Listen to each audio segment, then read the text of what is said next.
আসসালামু আলাইকুম ভিউয়ার্স, ক্যারিয়ারগুরু বিডিতে আপনাদের স্বাগতম।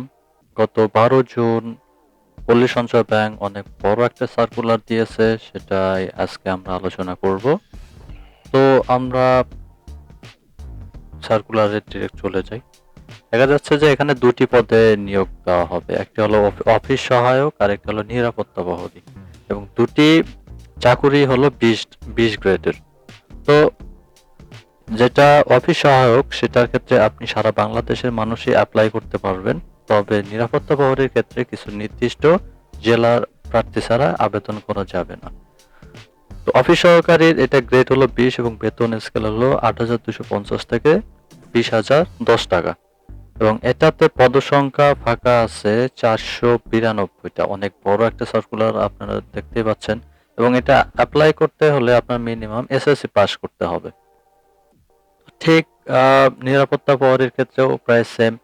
বেতন স্কেল হচ্ছে, তো সেটা 8,250 থেকে 20,010 টাকা, যেটা আমাদের পূর্বের অফিস সহায়ক এবং নিরাপত্তা প্রহরী, এটা সেম গ্রেডের। তো এটাতে পদসংখ্যা ফাঁকা আছে 72 জন। একইভাবে এটাতে এসএসসি পাস করতে হবে এবং নিশ্চয়ই আপনাকে একটু সুঠাম দেহের অধিকারী হতে হবে, অর্থাৎ মিনিমাম মেবি এখানে যেহেতু উল্লেখ করা নাই, হয়তো সাধারণত ক্ষেত্রে দেখা যাচ্ছে যে নিরাপত্তা প্রহরী অথবা পুলিশের ক্ষেত্রে 5 ফুট 6 ইঞ্চি পর্যন্ত নিয়ে থাকে। তো এরকম একটা উচ্চতা সম্পন্ন হতে হবে আপনাকে। তো এই ক্ষেত্রে আপনাকে কিছু নির্দিষ্ট জেলা ছাড়া আপনাকে অ্যাপ্লাই করা যাবে না। তবে নিচের দিকে একটা কথা বলা আছে, সকল জেলার যোগ্য এতিম ও শারীরিক প্রতিবন্ধীগণ আবেদন করতে পারবেন। যদি আপনি শারীরিক প্রতিবন্ধী অথবা এতিম হন, তাহলে আপনি দুইটা পদে যে কোনো জেলা থেকে অ্যাপ্লাই করতে পারবেন।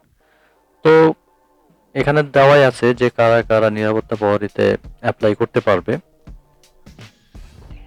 এখানে হবিগঞ্জ, বগুড়া, সিলেট, ঠাকুরগাঁও, চুয়াডাঙ্গা, মৌলভীবাজার, মাদারীপুর, সাতক্ষীরা, ঝিনাইদহ, খুলনা, রাজশাহী, নীলফামারী, চাঁদপুর, চাঁপাইনবাবগঞ্জ, নরসিংদী, মুন্সিগঞ্জ, যশোর, লক্ষ্মীপুর, পাবনা, টাঙ্গাইল, ব্রাহ্মণবাড়িয়া, গাইবান্ধা, কুষ্টিয়া,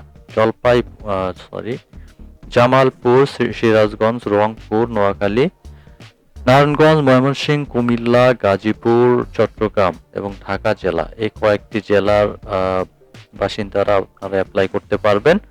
এবং বাকি যারা আছেন আপনারা নিরাপত্তা প্রহরীতে অ্যাপ্লাই করতে পারবেন না, তবে অফিস সহায়ক পদে অ্যাপ্লাই করতে পারবেন।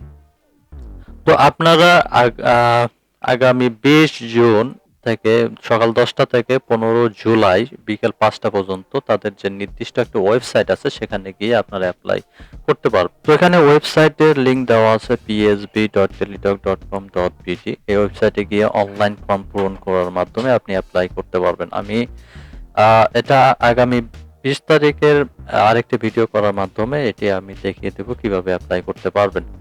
তো এখানে বয়স সীমাটা আমাদের অনেক কনফিউজিং একটা ব্যাপার, তো আমি এটা ক্লিয়ার করি যে যারা আবেদন করবেন, জেনারেল ভাবে যাদের কোনো কোটা নাই, তারা 18 থেকে 30 বছর বয়সে হতে হবে আর কি। 30 পার হলে আপনি আর অ্যাপ্লাই করতে পারবেন না। মুক্তিযোদ্ধা এবং মুক্তিযোদ্ধা যে কন্যা, পুত্র এবং তার নাতি নাতনি আছেন, তাদের ক্ষেত্রে 18 থেকে 32 মানে 2 বছর ছাড় দেওয়া হচ্ছে 32 বছর পর্যন্ত। এবং এটার সাথে শারীরিক প্রতিবন্ধী যারা আছেন, আপনারা 2 বছর পর্যন্ত বয়স ছাড় পাবেন, অর্থাৎ 32 বছর পর্যন্ত আপনারা অ্যাপ্লাই করতে পারবেন। তো আরেকটি ব্যাপার আছে, যারা আমরা করোনার সময় একটি বয়সের ছাড় পেয়েছিলাম, অর্থাৎ 25 মার্চ 2020 তারিখের মধ্যে যাদের বয়স শেষ হয়ে গিয়েছিল, তারা এটাতে অ্যাপ্লাই করতে পারবেন, সেই সুযোগটা এখানে আছে। তো আরেকটি বিষয় এখানে একটু গুরুত্বপূর্ণ, সেটাতে একটু দেখি যে মৌখিক পরীক্ষার সময় সকল সনদপত্র মূল কপি প্রদর্শন করতে হবে। তার মানে যখন আপনার প্রিলি টিকে গেলেন এবং ভাইবার সময় আপনাকে আপনার সার্টিফিকেটের মূল কপি এবং যে অ্যাডমিট কার্ডটা আপনি পাবেন সেটার রঙিন ফটোকপি মানে রঙিন কপি নিয়ে আপনাদেরকে অবশ্যই ভাইবা বোর্ডে উপস্থিত হতে হবে। এর সাথে সত্যায়িত হতে হবে।